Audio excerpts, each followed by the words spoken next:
good morning, ladies and gentlemen, dear Deputy Prime Minister already left, Deputy Governor, distinguished guests. I'm very happy to be here and represent the EU on this stage. I think just a few days ago, actually 11 days ago, we reached an important milestone on Moldova's path to the EU accession with completion of the bilateral screening. It sounds very boring, I know. I mean, EU is about, boring, bureaucratic things, but this is an important milestone because we know where Moldova stands in terms of alignment with the EU acquis. So the next step, we are looking forward to open the accession negotiations. And as you know, Moldova has the ambition to finalize it by the end of 2028. So what does Moldova need, actually? I think it needs reforms, it needs investments, and it needs innovation. And the EU accession actually means a lot of focus on reforms, which means like fundamentals. The rule of law, judicial reforms, public administration reform, how the country does public financial management and public procurement. But these reforms are not only about the meeting accession criteria. They are about building trust, stability, and opportunity for citizens, but also business, right? So in Moldova. So the EU also has a lot of financial support instruments. We have the growth plan, which is 1.9 billion euro, and it's a cornerstone of our support to Moldova. So it provides actually also much needed investment into the infrastructure, connectivity, and support the socio-economic convergence of the country towards the EU. But it, of course, also creates the right conditions for the private sector and job creation. And, of course, it builds still back on requirement to require reforms. So integration into the EU market is already delivering some real and tangible benefits for Moldova, its citizens and business. It was mentioned, but I cannot not mention it here, about upcoming rolling out of the SEPA transactions in Moldova. I think we are very happy, this is happening in a few days.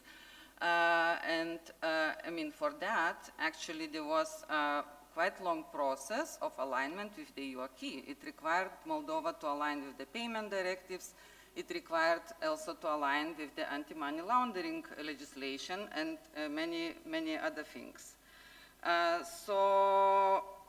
The EU, we discussed with the Deputy Prime Minister before the meeting, the EU does not mean innovation, right?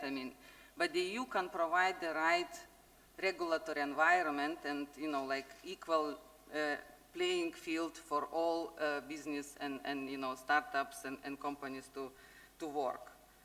So Moldova already taking steps towards aligning its regulatory framework with the EU standards, especially in the context of ACT and cybersecurity risks.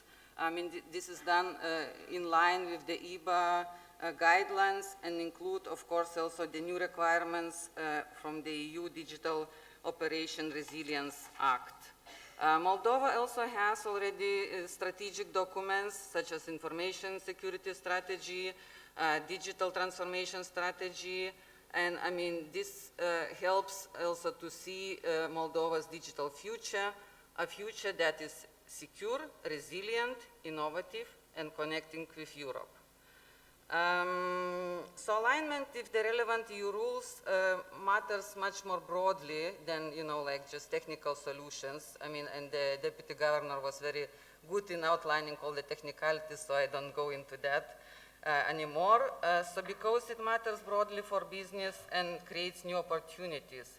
And it ensures, of course, that Moldovan fintech companies can operate in a predictable environment and can scale up solutions to the whole of the EU market.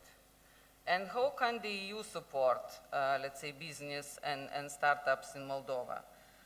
So we have actually a lot of possibilities and opportunities, in our financial and other instruments. So we have, EU for Business initiative, which supports private sector development through access to finance, business development services, and of course creating business enabling environment. Fintech is clearly a very promising sector that attracts a lot of interest from private sector, including startups.